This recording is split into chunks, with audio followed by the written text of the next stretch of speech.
नमस्कार. सिटी न्यूजच्या बुलेटिन मध्ये प्रेक्षकांचं मनपूर्वक स्वागत आहे. आज दिनांक 29 जुलै 2026 बुधवार. बातमीपत्राची सुरुवात करूया सुविचार मालेने. सुरक्षा ही केवळ एक सवय नाही, तर ती जगण्याची एक सुंदर पद्धत आहे. आजचा सुविचार आपण बघितलात. आता बघूया आजच्या ठळक बातम्या.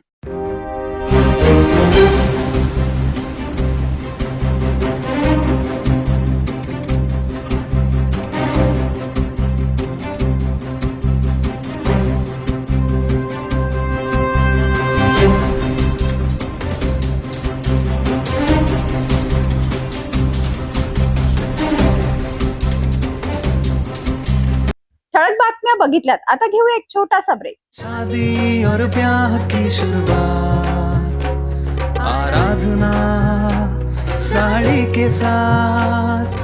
आराधना होलसेल शॉपिंग मॉल L2 बीझलँड complex, Nandgaon Peth, Amravati, Jawahar road, Amravati. Break नंतर बघूया सविस्तर बातम्या. सुरुवातीला एक नजर टाकूया शहरातील गुन्हेगारी क्षेत्रातील घडामोडींवर.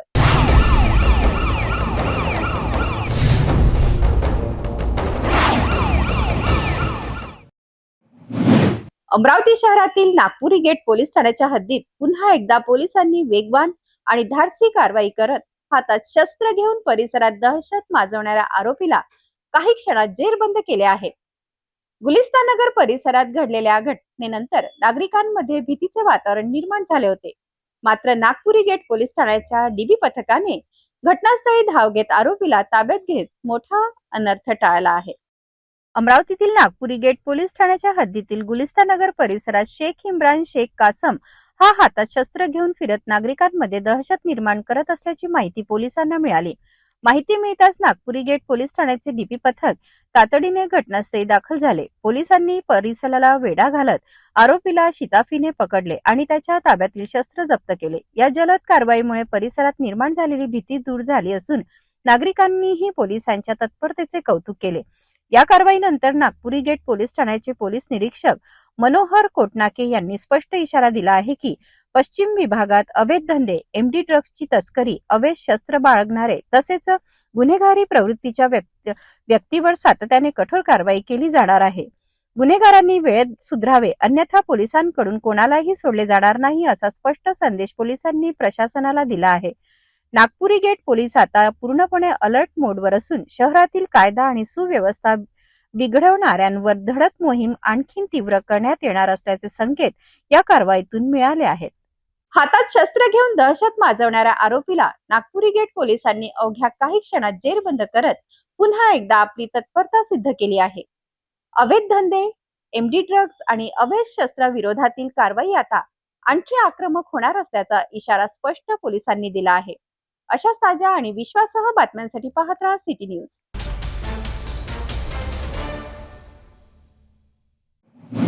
अमरावती शहरातील राजापेठ उड्डाण पुलावर झालेल्या भीषण अपघातात हर्षा गावंडे आणि गौरी धर्माळे या दोन निष्पाप तरुणींचा मृत्यू झाला.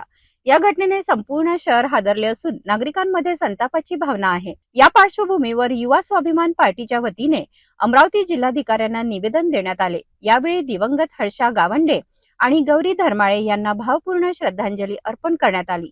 निवेदनामध्ये आरटीओ आणि वाहतूक पोलीस प्रशासनाच्या कार्यपद्धतीवर गंभीर प्रश्न उपस्थित करण्यात आले आहेत.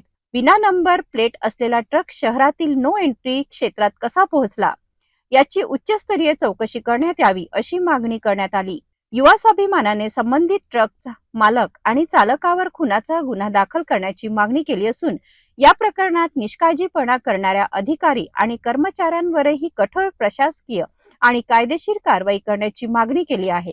यासोबतच मृत हर्षा गावंडे आणि गौरी धर्माळे यांच्या कुटुंबियांना प्रत्येकी 25 लाख रुपयाची आर्थिक मदत शासनाने जाहीर करावी अशीही मागणी करण्यात आली आहे. निवेदनात संबंधित वाहनाची नोंदणी, फिटनेस प्रमाणपत्र, विमा परमिट, कर भरणा आणि इतर सर्व वैधानिक कागदपत्रांची सखोल चौकशी करण्याची मागणी करण्यात आली आहे. शहरात विना नंबर प्लेट, बनावट कागदपत्रे किंवा अपूर्ण कागदपत्रांसह धावणाऱ्या अवजड वाहनाविरोधात विशेष तपासणी मोहीम राबवावी. तसेच अपघात प्रवण ठिकाणी सीसीटीव्ही, इशारा फलक, वाहतूक नियंत्रण आणि आवश्यक सुरक्षा उपाय तातडीने करण्यात यावेत अशी मागणी ही निवेदनातून करण्यात आली आहे. युवा स्वाभिमानाने यापूर्वीही वाहतूक बद्दल त्रुटीबाबत प्रशासनाला निवेदन दिल्याचा दावा करत आता तरी प्रशासनाने ठोस आणि प्रभावी कारवाई करावी, अन्यथा अशा घटना पुन्हा घडू शकतात असा इशाराही दिला आहे। जो गावंडे परिवार और धर्माड़े परिवार पे ऊपर जो दुख का सावट आया हुआ है, उनको एक आर्थिक मदद तो शासन की तरफ से 25-25 लाख रुपए पर परिवार को मिलना चाहिए। ये निवेदन लेके हम यहाँ पे कलेक्टर साहब की तरफ आए हुए। हमारे युवा संघ पार्टी की तरफ से माननीय आमदार रवि राणा, इनके मार्गदर्शन से हमारे पूरे युवा संघ पार्टी के नगर सेवक, सभी कार्यकर्ता के समेत हम यहाँ पे सीपी साहब को भी निवेदन दिया है और कलेक्टर साहब को भी। अमरावती शहरातील विस्कळीत झालेली वाहतूक व्यवस्था आणि ट्रॅफिकचा निष्काळजीपणा अमरावती शहरातील नागरिकांवर या ठिकाणी काल उद्भवला। या सर्व गोष्टीचा आम्ही युवा स्वाभिमान पार्टीच्या वतीनं जाहीर निषेध करतो। युवा स्वाभिमान पार्टीचे सर्व सन्माननीय नगरसेवक माननीय सुनील भाऊ राणा, उपमहापौर सचिनदादा भेंडे यांच्या नेतृत्वात सर्व पदाधिकारी आणि युवा स्वाभिमान पार्टीचे सर्व नगरसेवकांच्या वतीनं आज आम्ही या ठिकाणी निवेदन द्यायला आलो। एवढंच नव्हे तर काल झालेल्या अपघातात दुर्दैवी अपघात झालेल्या त्या दोन्ही महिलांना 25-25 लाख रुपयाची मदत या ठिकाणी करावी असं सुद्धा आम्ही युवा स्वाभिमान पार्टीच्या वतीनं निवेदन आज जिल्हाधिकारी साहेबांना, पोलीस आयुक्त साहेबांना दिलेलं आहे। आणि ज्या कालच्या दुर्दैवी घटनेमध्ये जे पोलीस अधिकारी कर्मचारी जबाबदार असतील त्या सर्वांचं निलंबन सुद्धा आम्ही आज या ठिकाणी मागितलेलं आहे।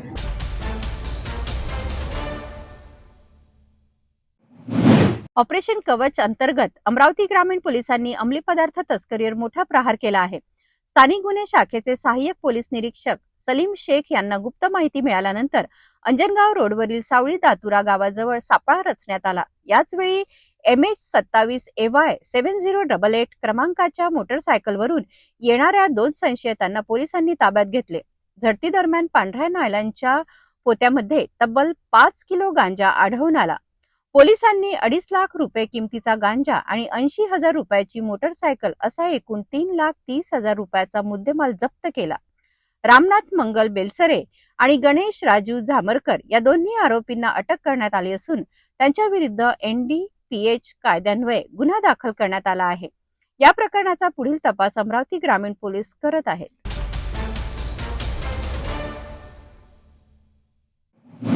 धारणी तालुक्यातील कुसुमकोट पुजूर गावातून एक धक्कादायक निष्काळजीपणा समोर आला आहे। वीज वितरण कंपनीच्या ठेकेदाराने लोखंडी इलेक्ट्रिक पोल थेट मेन रोडच्या कडेला ठेवून नागरिकांच्या जीवाशी खेळ सुरू केला असल्याचा आरोप ग्रामस्थांनी केला आहे। रात्रीच्या वेळी या पोलमुळे मोठा अपघात होण्याची भीती व्यक्त केली जात असून प्रशासनाने तातडीने कारवाई करावी अशी मागणी होत आहे। धारणी तालुक्यातील कुसुमकोट बुजुर्ग गावातील कळमखार रोड आणि सांद्रा बार्डी रोडवर वीज वितरण कंपनीच्या ठेकेदाराने लोखंडी इलेक्ट्रिक पोल रस्त्याच्या अगदी कडेला ठेवले आहेत। या पोलमुळे रोज प्रवास करणाऱ्या वाहन चालकांना आणि पादचाऱ्यांना मोठा त्रास सहन करावा लागत आहे। विशेषतः रात्रीच्या अंधारात हे पोल स्पष्टपणे दिसत नसल्याने कोणत्याही क्षणी गंभीर अपघात होण्याची शक्यता नागरिकांनी व्यक्त केली आहे। याहूनही गंभीर बाब म्हणजे या धोकादायक ठिकाणी कोणत्याही प्रकारचा इशारा फलक किंवा सुरक्षा व्यवस्था करण्यात आलेली नाही। स्थानिक आदिवासी नागरिकांनी या प्रकाराबाबत तीव्र नाराजी व्यक्त करत संबंधित ठेकेदाराच्या निष्काळजीपणावर प्रश्नचिन्ह उपस्थित केले आहेत। जर या ठिकाणी एखादा अपघात झाला तर त्याची संपूर्ण जबाबदारी संबंधित ठेकेदार आणि संबंधित यंत्रणेची राहील असा इशाराही नागरिकांनी दिला आहे। दरम्यान प्रशासनाने तात्काळ दखल घेऊन रस्त्यावर ठेवलेले पोल हटवावेत आणि भविष्यात अशा निष्काळजीपणावर कठोर कारवाई करावी अशी मागणी जोर धरत आहे। धारणीतील कुसुमकोट बुजुर्ग येथे रस्त्यावर ठेवलेल्या लोखंडी पोलमुळे नागरिकांच्या सुरक्षिततेचा प्रश्न ऐरणीवर आला आहे। अपघात होण्यापूर्वीच प्रशासन आणि वीज वितरण कंपनीने तातडीने कारवाई करणे गरजेचे आहे। या प्रकरणाकडे संबंधित अधिकारी किती गांभीर्याने पाहतात हे पाहणे महत्त्वाचे ठरणार आहे।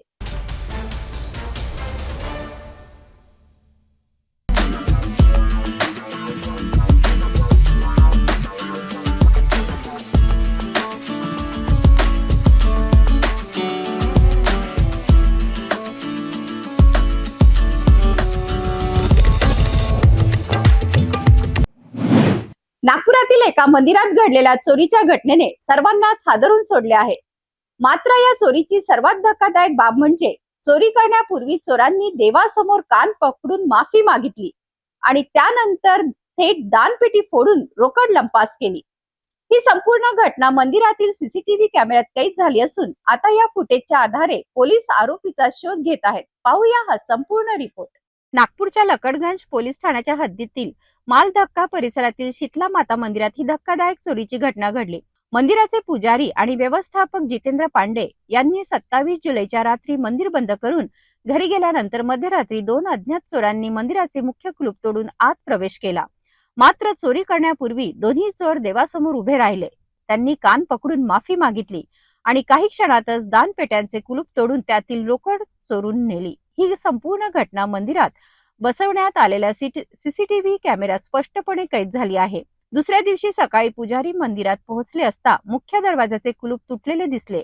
आत तपासणी केली असता शीतला माता मंदिर आणि शिव मंदिरातील दोन्ही दानपेट्या फोडून त्यातील रोकड चोरी झाल्याचे उघड झाले. घटनेची माहिती मिळताच लकडगंज पोलिसांनी घटनास्थळी धाव घेत पंचनामा केला आणि चोरीचा गुन्हा दाखल केला. सध्या पोलीस सीसीटीव्ही फुटेजच्या आधारे दोन्ही संशयितांचा शोध घेत असून लवकरच आरोपींना अटक करण्यात येईल असा विश्वास पोलिसांनी व्यक्त केला आहे. देवासमोर माफी मागून त्याच मंदिरात चोरी करण्याची ही घटना सध्या सर्वत्र चर्चेचा विषय ठरली आहे. आता सीसीटीव्हीच्या आधारे आरोपी किती लवकर पोलिसांच्या ताब्यात येतात याकडे आता सर्वांचे लक्ष लागले आहे.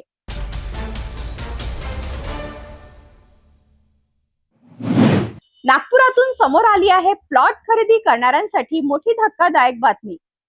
तब्बल 47,45,000 रुपयाची कथित फसवणूक झाल्याचा आरोप समोर आला आहे. जमीन मालकी हक्कात नसतानाही प्लॉट विकल्याचा गंभीर आरोप करण्यात आला असून या प्रकरणी पारडी पोलिसांनी गुन्हा दाखल करून तपास सुरू केला आहे. पाहूया हा विशेष रिपोर्ट. नागपुरातील पारडी पोलीस ठाण्याच्या हद्दीत प्लॉट विक्रीच्या नावाखाली लाखोची कथित फसवणूक झाल्याचा प्रकार उघडकीस आला आहे. तक्रारदार जनार्दन धरमठोक यांनी दिलेल्या तक्रारीनुसार आरोपीने मौजा पावनगाव, शंकरपूर आणि कान्हाळगाव परिसरातील जमिनीवर स्वतःचा मालकी हक्क नसतानाही लेआउट विकसित केल्याचे भासवले. यानंतर जय संतोषी मा डेव्हलपर्स अँड बिल्डर्सच्या नावाने प्लॉट विक्रीचे कारनामे आणि कागदपत्रे तयार करण्यात आली. या माध्यमातून तक्रारदारासह एकूण 12 प्लॉट धारकांकडून रोख धनादेश आणि ऑनलाईन व्यवहारद्वारे तब्बल 47,45,000 रुपये स्वीकारण्यात आल्याचा आरोप आहे. मात्र रक्कम स्वीकारूनही संबंधितांना प्लॉटचा ताबा देण्यात आला नसल्याचे तक्रारीत नमूद करण्यात आले आहे. या प्रकरणी पारडी पोलिसांनी भारतीय न्याय संहितेतील फसवणुकीच्या संबंधित कलमान्वये गुन्हा दाखल केला असून संपूर्ण व्यवहाराची सखोल चौकशी सुरू केली आहे. फिर्यादी जनार्दन धरमठोक, राहणार अयोध्यानगर, नागपूर यांच्या तक्रारीवरून जे आरोपी नामे आहे राजकुमार प्रकाश भगत, वय वर्ष 45 वर्ष, त्यांनी इथे कलमना हद्दीत जे आपलं पावनगाव आणि कनालगाव आहे त्यामध्ये दुसऱ्याच्या जमिनीला आपल्या नावावर दाखवून त्यांनी तिथे प्लॉट पाडलेत आणि बरेचसे लोकांना विक्री केली. त्या संदर्भात वारंवार या प्लॉट धारकांनी त्याच्याकडे रजिस्ट्रीसाठी मागणी केली तर त्यांनी रजिस्ट्री केली नाही आणि तो सांगतो की प्रॉपर्टी विवाद आहे, शेतकऱ्यांनी हे केलं. त्यामुळे असे बरेचसे लोकांची फसवणूक झाली आहे आणि बरेचसे अर्ज आमच्याकडे आले. त्याच्यावर आम्ही चौकशी केली आणि गुन्हा सिद्ध झाल्यावर त्याचा 420 गुन्हा दाखल केलेला आहे. जवळपास 47,45,000 रुपयांचा घोटाळा निष्पन्न झाला आणि त्याला आम्ही गुन्हा दाखल करून ताब्यात घेतलं, अटक केलेला आहे. तपासावर गुन्हा सुरू आहे. जमीन किंवा प्लॉट खरेदी करण्यापूर्वी मालकी हक्क, अधिकृत कागदपत्रे आणि प्रकल्पाची कायदेशीर पडताळणी करणे किती महत्वाचे आहे याची पुन्हा एकदा जाणीव करून देणारी ही घटना आहे. या प्रकरणातील तपासानंतर आणखीन कोणते धाके दोरे समोर येतात याकडे आता सर्वांचे लक्ष लागले आहे.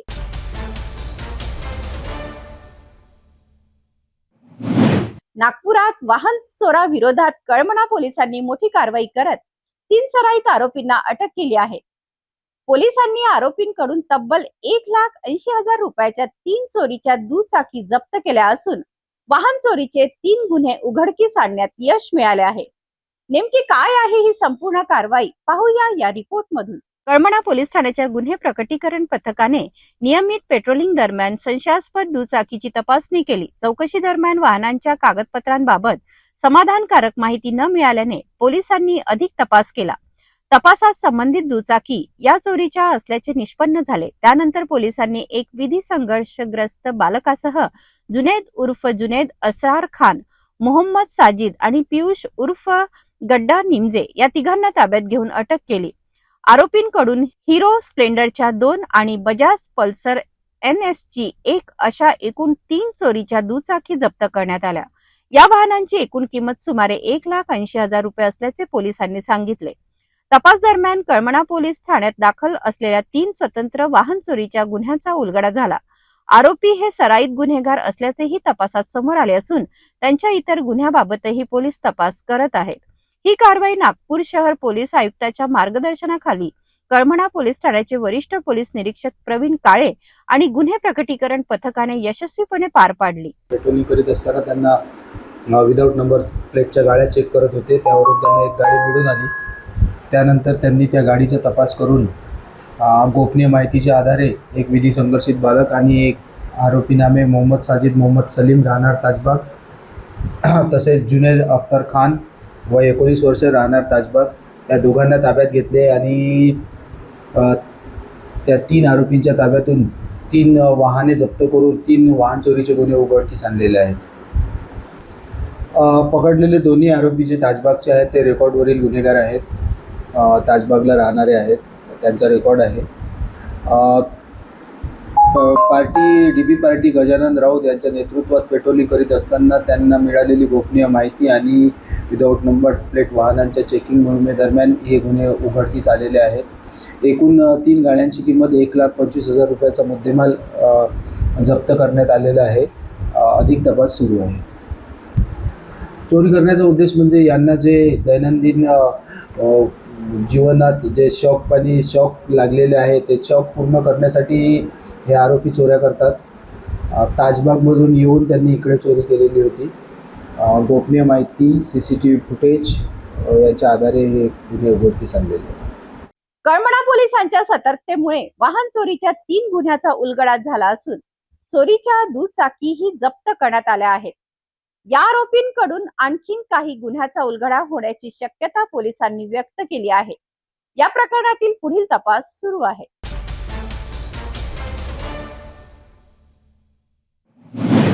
नागपूरमध्ये मुसळधार पावसामुळे साप घरात शिरण्याच्या घटना वाढू लागल्या आहेत. एका ठिकाणी विषारी नाग बाथरूमच्या दरवाजात अडकून गंभीर जखमी झाला, तर दुसऱ्या ठिकाणी तस्कर जातीचा साप थेट पलंगाखाली जाऊन बसला. दोन्ही घटनांमध्ये सर्पमित्रांनी जीव धोक्यात घालून सापाची सुखरूप सुटका केली. पाहूया हा थरारक रिपोर्ट.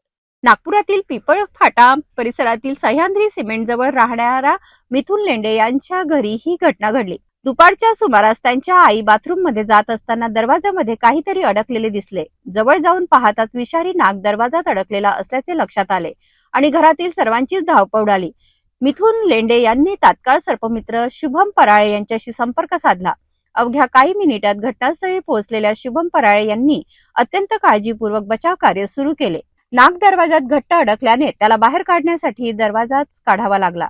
या दरम्यान नाग जखमी झाला होता, मात्र सर्पमित्रांनी संयम राखत त्याची सुखरूप सुटका केली. जखमी नागाला सुरक्षित डब्यात ठेवून सिव्हिल लाईन येथील वनविभागाच्या ट्रान्झिट ट्रीटमेंट सेंटरमध्ये त्याला उपचारासाठी दाखल करण्यात आले. उपचारानंतर काही दिवसात त्याला पुन्हा नैसर्गिक अधिवासात सोडण्यात येणार आहे. दरम्यान दुसऱ्या घटनेत विठोबा लेआउट परिसरात मुसळधार पावसामुळे तस्कर जातीचा साप एका घरात शिरून पलंगाखाली जाऊन बसला. माहिती मिळताच सर्पमित्र शुभम पराळे यांनी घटनास्थळी धाव घेत सापाला कोणतीही इजा न होता सुरक्षित पकडले आणि त्यानंतर जंगलात नैसर्गिक अधिवासात सोडून दिले. पावसाळ्यात साप घरात येण्याच्या घटना वाढत असल्याने नागरिकांनी घाबरून साप मारण्याऐवजी तात्काळ सर्पमित्र किंवा वन विभागाशी संपर्क साधावा असे आवाहन करण्यात आले आहे. पावसाळ्यात साप घरात शिरल्यास घाबरून कोणतेही धाडस करू नका. सुरक्षित अंतर ठेवा आणि प्रशिक्षित सर्पमित्र किंवा वन विभागाला तात्काळ माहिती द्या. वन्यजीवांचे संरक्षण ही प्रत्येकाची जबाबदारी आहे.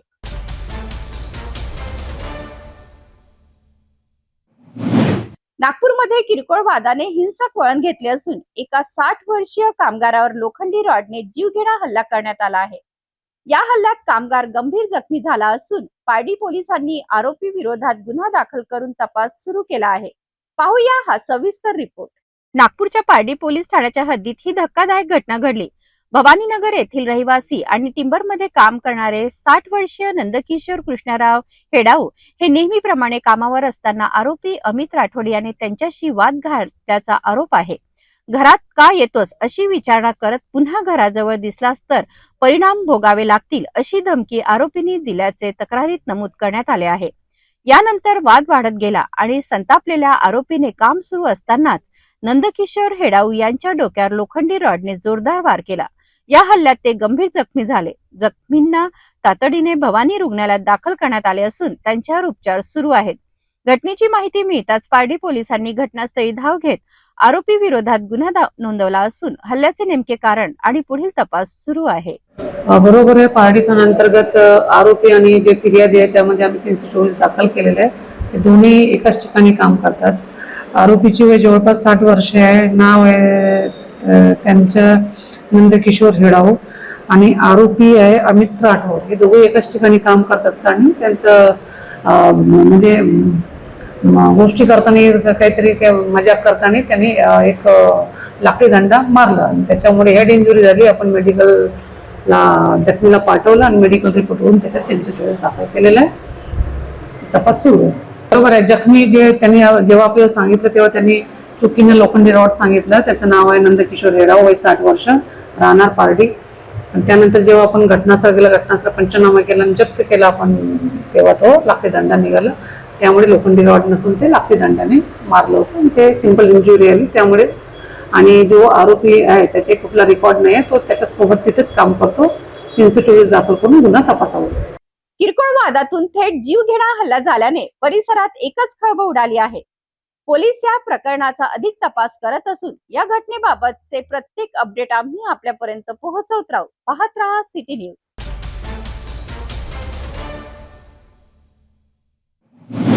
नागपुरात पुन्हा एकदा घरफोडीची धक्कादायक घटना समोर आली आहे. कुटुंब बाहेरगावी गेल्याची संधी साधत अज्ञात चोरट्यांनी बंद घराचे कुलूप तोडले आणि सोने चांदीचे दागिने, रोख रक्कम, लॅपटॉप, कॅमेरा आणि घड्याळ असा तब्बल 1,13,000 रुपयाचा ऐवज लंपास केला. या घटनेमुळे परिसरात भीतीचे वातावरण निर्माण झाले आहे. ही घटना नागपुरातील पारडी पोलीस ठाण्याच्या हद्दीतील बालाजीनगर मोरकरवाडी येथे घडली. फिर्यादी संजय शामराव शेरके हे कुटुंबासह बाहेरगावी गेले असताना अज्ञात चोरट्यांनी त्यांच्या घराच्या मुख्य दरवाजाचे कुलूप तोडून घरात प्रवेश केला. यानंतर चोरट्यांनी बेडरूम मधील कपाट फोडून सोन्याची अंगठी, सोन्याची नथ, चांदीचा कमरपट्टा, चांदीची अंगठी, 50,000 रुपयाची रोख रक्कम, जुना लॅपटॉप, कॅमेरा आणि टायटन कंपनीचे घड्याळ असा मौल्यवान ऐवज चोरून नेला. चोरी झालेल्या मालाची एकूण किंमत सुमारे 1,13,300 रुपये असल्याचे पोलिसांनी सांगितले आहे. घटनेची माहिती मिळताच पारडी पोलिसांनी घटनास्थळी धाव घेत पंचनामा केला असून अज्ञात आरोपी विरुद्ध गुन्हा दाखल करण्यात आला आहे. सध्या परिसरातील सीसीटीव्ही फुटेजची तपासणी सुरू असून आरोपीचा शोध घेण्यासाठी पोलिसांनी तपासाची चक्रे वेगाने फिरवली आहेत. शेड़के है, बालाजी नगर मोरकरवाड़ी में रहता हूँ मैं। हम लोग शनिवार रात को बाहर गए थे 9 बजे। उसके बाद रात को 3-3:30 बजे से लेके 4:15 बजे तक हमारे घर में चोरी हुई। तो पहले चोरों ने सामने से दरवाज़ा तोड़ने की कोशिश की है, तो ताला टूटा नहीं उनका।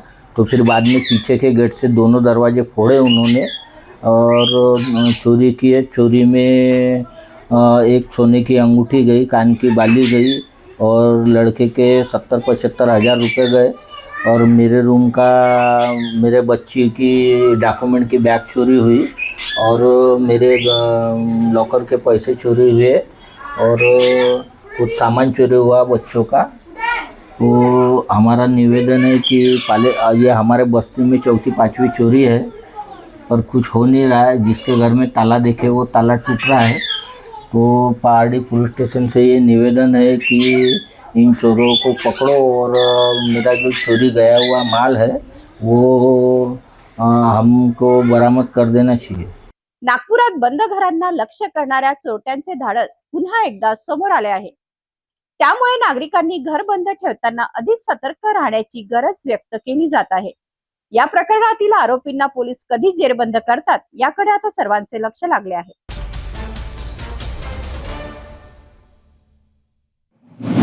रामटेक तालुक्यातून एक अत्यंत दुर्दैवी आणि मन हेलावून टाकणारी बातमी समोर आली आहे. म्हशी चारण्यासाठी गेलेल्या 58 वर्षीय व्यक्तीचा तलावात बुडून मृत्यू झाला आहे. पाण्याची खोलीचा अंदाज न आल्याने ही दुर्घटना घडल्याची प्राथमिक माहिती समोर आली असून दुसऱ्या दिवशी शोध मोहिमेदरम्यान मृतदेह तलावाच्या किनाऱ्याजवळ आढळून आला. नेमकी काय आहे ही संपूर्ण घटना पाहूया ह्या रिपोर्ट मधून. देवलापार पोलीस स्टेशनच्या हद्दीतील चोरबावली मोगरा तलावात बुडून 58 वर्षीय शंकरदयाल हरिराम शरणांगत यांचा दुर्दैवी मृत्यू झाला आहे. मिळालेल्या माहितीनुसार शंकरदयाल शरणांगत हे 28 जुलै रोजी आपल्या म्हशी चारण्यासाठी तलाव परिसरात गेले होते. यावेळी तलावातील पाण्याची खोलीचा अंदाज न आल्याने त्यांचा तोल गेला आणि ते पाण्यात बुडाले. घटनेची माहिती मिळताच देवलापार पोलिसांनी आणि स्थानिक नागरिकांनी तातडीने शोध मोहीम सुरू केली. अखेर 29 जुलै रोजी सकाळी सुमारे 11 वाजताच्या सुमारास त्यांचा मृतदेह तलावाच्या किनाऱ्याजवळ आढळून आला. यानंतर मृतदेह ग्रामीण रुग्णालयात देवलापार येथे शवविच्छेदनासाठी पाठवण्यात आला. या दुर्दैवी घटनेमुळे डोंगरी गावासह संपूर्ण परिसरात शोककळा पसरली असून हळहळ व्यक्त केली जात आहे. दरम्यान या प्रकरणी देवलापार पोलीस पुढील तपास करत आहेत. पावसाळ्याच्या दिवसांमध्ये तलाव, नदी आणि पाणी साठ्यांच्या परिसरात जाताना विशेष खबरदारी घेणे अत्यंत आवश्यक आहे. पाण्याच्या खोलीचा चुकीचा अंदाज अनेकदा जीवघेणा ठरू शकतो. अशाच ताज्या आणि विश्वासार्ह बातम्यांसाठी पाहत राहा सिटी न्यूज. नमस्कार.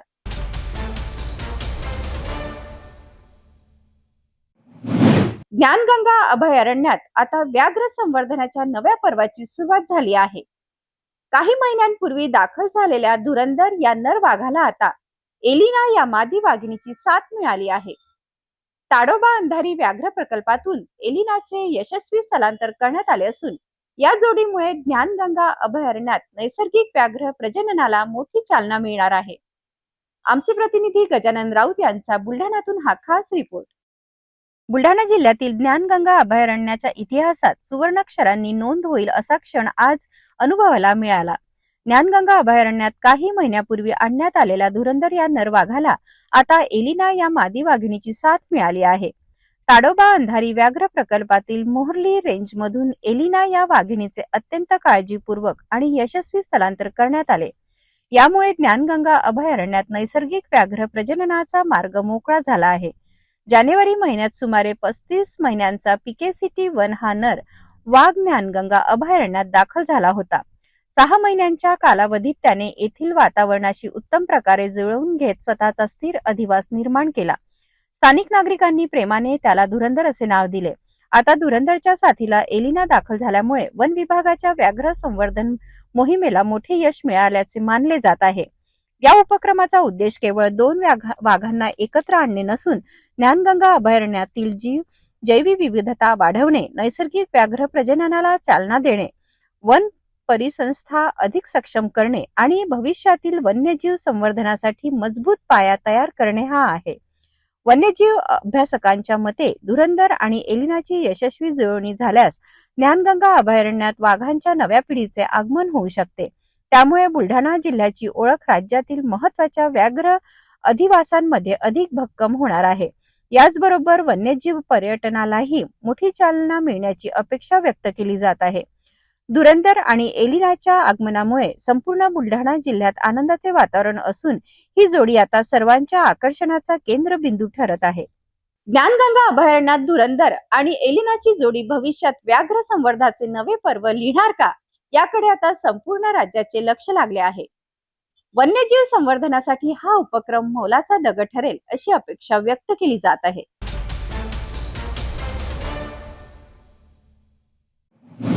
नांदेड जिल्ह्यातील अर्धापूर आणि मुदखेड तालुक्यातील केळी उत्पादक शेतकऱ्यांवर मोठे आर्थिक संकट कोसळले आहे.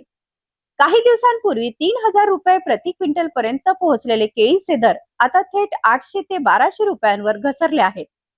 व्यापाऱ्यांनी संगनमत करून दर पाडल्याचा आरोप शेतकरी करत असून शासनाने तातडीने हस्तक्षेप करून शेतकऱ्यांना न्याय द्यावा अशी जोरदार मागणी होत आहे. पाहूया हा रिपोर्ट. नांदेड जिल्ह्यातील अर्धापूर आणि मुदखेड तालुका हा केळी उत्पादनासाठी ओळखला जातो. यंदा जून महिन्यात केळीला तब्बल 3000 रुपये प्रति क्विंटल पर्यंत दर मिळाल्याने शेतकऱ्यांमध्ये समाधानाचे वातावरण होते. मात्र अवघ्या काही दिवसातच परिस्थिती पूर्णपणे बदलली. सध्या व्यापारी केळीची खरेदी केवळ 800 ते 1200 रुपये प्रति क्विंटल दरात करत असल्याने शेतकऱ्यांचा लागवड खर्चही निघत नसल्याची स्थिती निर्माण झाली आहे. बाजारात नवीन फळाची मोठी आवक नाही, केळीवर कोणताही मोठा रोगही नाही, तरीही एवढी मोठी दरघट का झाली असा प्रश्न शेतकरी उपस्थित करत आहेत. व्यापाऱ्यांनी संगमत करून केळीचे भाव पडल्याची चर्चा शेतकरी वर्गात सुरू असून या संपूर्ण व्यवहाराची चौकशी करण्याची मागणी जोर धरू लागली आहे. केळी खरेदी करणाऱ्या व्यापाऱ्यांवर शासनाने समितीमार्फत नियंत्रण ठेवावे, शेतकऱ्यांची आर्थिक लूट थांबवावी आणि योग्य दर मिळवून द्यावा अशी मागणी आता केळी उत्पादक शेतकरी करत आहेत. आज माझ्या शेतामध्ये केळीची 2000 बाग आहे.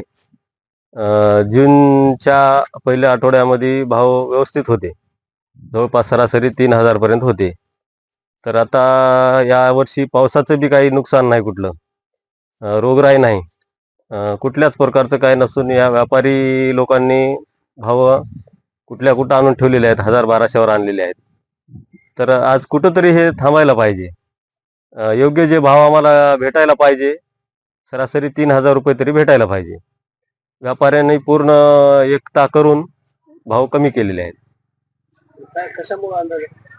अंदाजा काहीच नाही, याचं काहीच हे लागणार. यावर्षी काही रोग नाही, कुठला काहीच नाही खरंच गडे म्हणायला. आणि पाऊस एकदम कमी प्रमाणामध्ये आहे, तरी पण योग्य ते भाव मिळत नाही. वाटते का बाजारात फळे वगैरे आले दुसरे फळाचे कुठलंच काही नाही ना. खरंच गडे म्हणायला मार्केटमध्ये कुठले फळं आलेली नाहीत, कुठली रोगराई नाही, पाऊस नाही, काहीच नसताना या व्यापाऱ्यांनी एकता करून भाव कमी केलेले आहेत. या मार्केट कमिटी किंवा कृषी उत्पन्न बाजार समिती या विभागाकडून याला कुठंतरी थांबवायला पाहिजे. हे व्यापाऱ्याची जे मनमानी चाललेली आहे यावर कुठंतरी बंधन व्हायला पाहिजे असं मला वाटते. केळीच्या दरातील या मोठ्या घसरणीमुळे हजारो शेतकरी आर्थिक अडचणीत सापडले आहेत. व्यापाऱ्यांच्या व्यवहाराची चौकशी करून शेतकऱ्यांना योग्य दर मिळवून देण्यासाठी शासन कोणती पावले उचलतात याकडे आता सर्वांचे लक्ष लागले आहे. जाता जाता पुन्हा एकदा आजच्या ठळक बातम्या.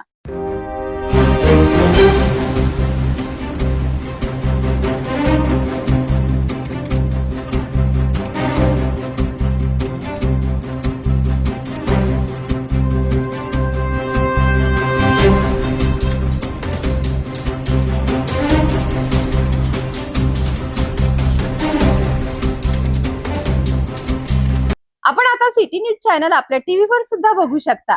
यामध्ये आता अमरावती जिल्ह्यानंतर विदर्भ आणि महाराष्ट्राचे दर्शक घर बसल्या आपल्या केबल टीव्हीवर सिटी न्यूजच्या बातम्या पाहू शकतील. यात लवकरच आम्ही आपल्यापर्यंत पोहोचणार आहोत. जर आपल्या टीव्हीवर सिटी न्यूज चॅनल दिसत नसेल तर आपण आपल्या केबल ऑपरेटरशी संपर्क साधावा आणि सिटी न्यूज केबलच्या व्यतिरिक्त YouTube, फेसबुक, इंस्टाग्राम आणि ट्विटरवर सुद्धा बघू शकता. याकरिता सोशल मीडिया अकाउंट सबस्क्राईब करा, फॉलो करा, लाईक करा. YouTube अकाउंट सबस्क्राईब करण्याकरिता सबस्क्राईब बटनला क्लिक करा आणि बेल आयकॉन दाबायला विसरू नका, कारण सर्वात आधी समाचार आपल्यापर्यंत पोहोचणार आहेत. तसेच सिटी न्यूजचे फेसबुक पेज लाईक करा, इंस्टाग्राम आणि ट्विटर हँडल फॉलो करा. आपण व्हॉट्सअपवर सुद्धा सूचना देऊन न्यूज प्राप्त करू शकता. व्हॉट्सअप नंबर स्क्रीनवर येत आहे. हे बातमीपत्र एवढ्यावरच थांबूया. पुन्हा भेटूया नवीन घडामोडींसोबत. नमस्कार. हर खबर पर पैनी नजर, हर मुद्दे पर सटीक वार, यही है सिटी न्यूज की पहचान. जहाँ सच्चाई की आवाज दबाई जाती है वहाँ सिटी न्यूज उठाता है सवाल. हर स्क्रीन पर, हर प्लेटफॉर्म पर हमारी मौजूदगी बोलती है. सिटी न्यूज हमेशा सच के साथ.